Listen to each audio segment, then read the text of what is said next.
Siamo presso l'Istituto Fermi qui ad Aragona con la dirigente scolastica Elisa Casalicchio. Come si vive questo momento di pandemia? Come lo state attraversando e quali attività sono consentite all'interno dell'istituto?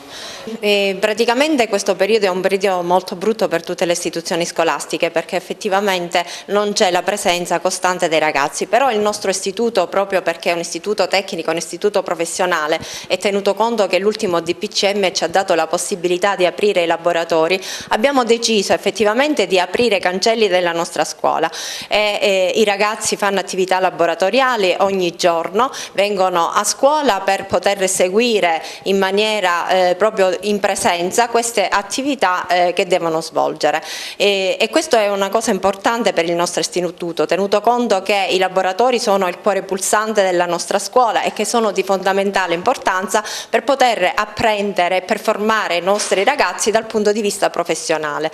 E quindi sia nelle tre sedi, sia quella di Aragona, sia quella di Favara e quella di Racalmuto, i ragazzi frequentano in presenza. Speriamo comunque, siamo fiduciosi che dal 7 di gennaio la scuola possa riprendere, perché manca proprio nei nostri, questo rapporto continuo dei ragazzi sia con i loro coetanei e sia anche con i docenti. Ecco, le nuove iscrizioni, diamo un po' un accenno, quando saranno, quando si potranno fare?